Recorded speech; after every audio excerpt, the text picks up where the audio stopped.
Como si la economía chilena no estuviera suficientemente mal, tenemos gente de la CUT con propuestas estúpidas como las de Eric Campos. Que lo que están haciendo los empresarios y esta suerte de matrimonio entre primos, entre el Partido Republicano y la SOFOFA, me parece que es realmente impresentable. Los consejeros republicanos fueron con todo contra el texto constitucional para poder restringir aún más el derecho a huelga y a negociación colectiva. Aún más el derecho a huelga. A ver, para que nos hagamos una idea, en la OCDE hay solo 3 países, entre esos Chile, donde cuando tú tienes una empresa, un grupo de trabajadores te hace una huelga, tú no los puedes reemplazar. O sea, te hacen una huelga y te paran la empresa y cagaste. Y esto lo vemos mucho, por ejemplo, en Codelco. Todos hemos escuchado el término bono de término de conflicto, ¿verdad? Porque los sindicatos saben perfectamente y de hecho lo incluyen dentro prácticamente de su sueldo como una especie de bonificación que alguna vez durante el año van a ir a huelga y va a haber un bono por término de conflicto. Eso lo saben, porque la empresa no los puede reemplazar. Entonces, cuando Eric Campos dice que la derecha y los empresarios quieren reducir aún más los derechos sindicales, no sé a qué se refiere. Para que la gente que está en la casa lo entienda. Hay 2 maneras bien concretas para repartir riqueza. Que hago una precisión. Efectivamente, los empresarios dan mucho empleo y dan empleo y son necesarios. Uy, a ver, aquí Eric nos va a decir que hay 2 maneras de generar riqueza. A ver, ¿cuáles son sus maneras? Pero los que provocamos la riqueza, la generamos, somos las y los trabajadores. No es así, no. Toda mi solidaridad porque eres pelado igual que yo. Pero lo que estás diciendo es una tremenda estupidez. Si los trabajadores fueran los que generan la riqueza, en Venezuela habría riqueza, en Argentina habría riqueza, porque hay trabajadores. Lo que no hay son empresas. Entonces, ¿es verdad que los trabajadores aportan a la generación de riqueza? Por supuesto, pero la riqueza se genera a través del emprendimiento, a través del riesgo que la persona que pone el capital toma, a través de la innovación. Eso no viene por el lado de los trabajadores. Los trabajadores participan de la creación de riqueza, pero no la generan por ningún motivo. Por lo tanto, me parece que lo que están haciendo de restringir el derecho a huelga, de lo que se trata acá es de evitar que la riqueza se distribuya. Falso. Todos los estudios que hay lo pueden encontrar en la página oficial de la OCDE, demuestra que la gran mayoría de los países que tenían cosas como negociación ramal o tenían mayor cantidad de regulación en términos sindicales, han tirado esas medidas para atrás, porque se dieron cuenta que a mayor sindicalización y mayor regulación laboral, menores sueldos y menores condiciones laborales a la larga. ¿Por qué? Porque tú haces una huelga en una empresa, te la tomas, perfecto, no te pueden reemplazar, la empresa está forzada a llegar a algún tipo de acuerdo con el sindicato, donde el sindicalista gana plata, y después la empresa lo que hace es despedir a la gente y automatizar. O despedir a la gente y traer gente nueva con otras condiciones. Porque la empresa es privada, es de otro. El sindicato no puede tomarse atribuciones como que tienen derecho a tomarse una empresa por la fuerza y obligarlos, forzarlos a que te suban el sueldo. No, así no se genera riqueza. La riqueza se distribuye a través de impuestos generales o a través, como en las sociedades democráticas, a través de negociaciones colectivas. No, la riqueza no se reparte a través de los sindicatos. La riqueza se distribuye en función de la cadena de valor. Cuando hay empresas que están generando valor, que generan riqueza, hay toda una cadena de valor donde se va distribuyendo esa cantidad de riqueza. De hecho, hay un estudio muy interesante de la Universidad de Harvard, si no me equivoco, donde hacen un estudio de la cadena de valor de Apple y de cuánto le llegaba a Steve Jobs, finalmente, como dueño de la empresa, y cómo se distribuía la venta de un iPhone en toda la cadena de valor. Y a Steve Jobs le llegaba $1 por cada iPhone que se vendía, y todo el resto se iba en la cadena de valor.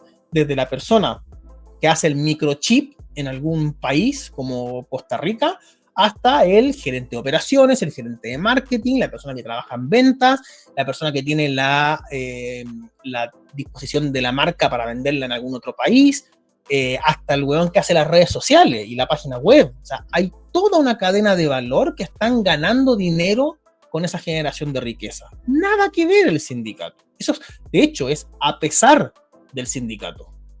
Aquí nadie quiere la huelga como ejercicio.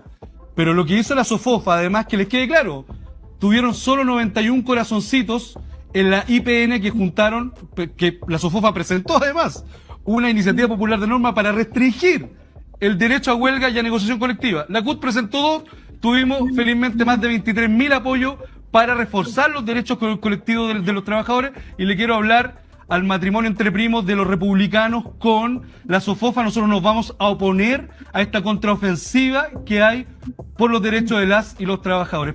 Me parece que lo que está... Ok. Ojalá ustedes entendieran que los derechos de las y los trabajadores se consiguen con más riqueza, no con poner palos en la rueda. Hoy, 7 de octubre, se conmemora el Día Internacional del Trabajo Decente. ¿Qué significa trabajo decente? A ver qué significa trabajo decente. Decente. Significa tener acceso a trabajos en condiciones seguras y saludables. Significa también tener un salario que sirva para llegar a fin de mes, pero por sobre todo significa tener acceso a trabajo con derechos. Hoy en Chile eso está en deuda. Por eso creemos...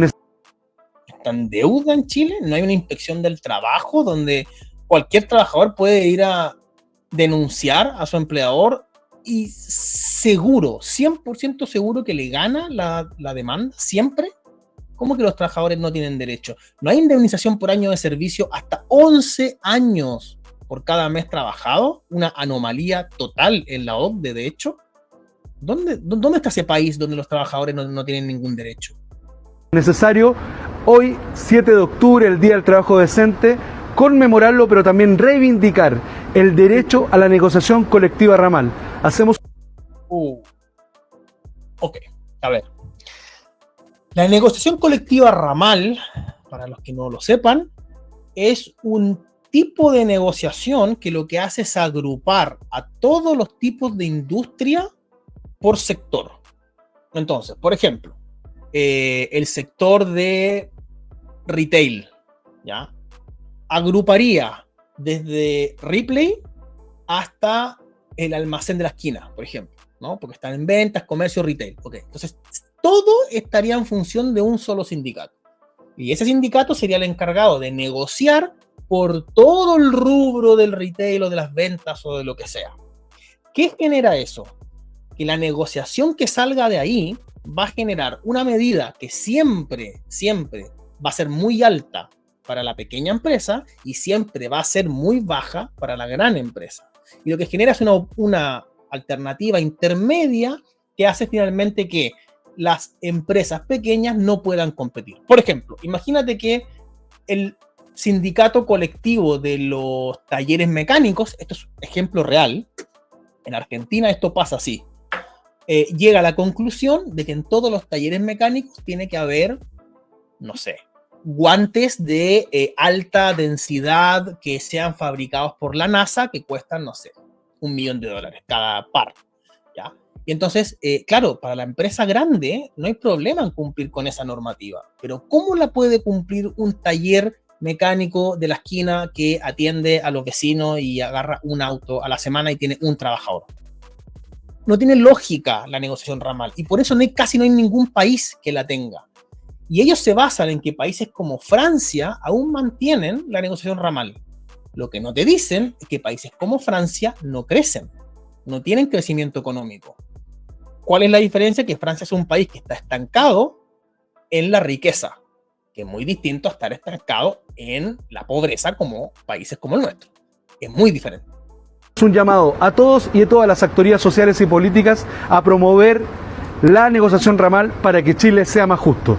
Estamos enfrentando una de las crisis económicas más complejas después del 2008, especialmente después de la crisis sanitaria del COVID-19. Correcto. Recordemos el rol que tuvo la CUT y los gremios en el momento del COVID. A ustedes se les ocurrió que había que encerrar a toda la sociedad y que las empresas tienen que pagar el sueldo igual. Eso fue una medida de ustedes. Por eso tenemos crisis económica hoy en día. La pobreza por ingresos creció, alcanzó un 10,8%. La inflación no ha dado tregua al bolsillo de los chilenos, amenaza con elevar los indicadores de pobreza en el país. Por eso la CUT está planteando una negociación del salario mínimo que llegue lo antes posible a 500.000 pesos. Nuestra postura se basa en la necesidad de acortar la brecha entre el salario mínimo y la línea de la pobreza. Durante el último año, los alimentos han subido un 23% en su valor, y qué decir de la canasta básica, que ha subido más de un 27%. Claro, pero lo que ustedes no entienden en la CUT, en los sectores de izquierda, el Partido Comunista, es que los salarios no se definen en función de la necesidad del trabajador.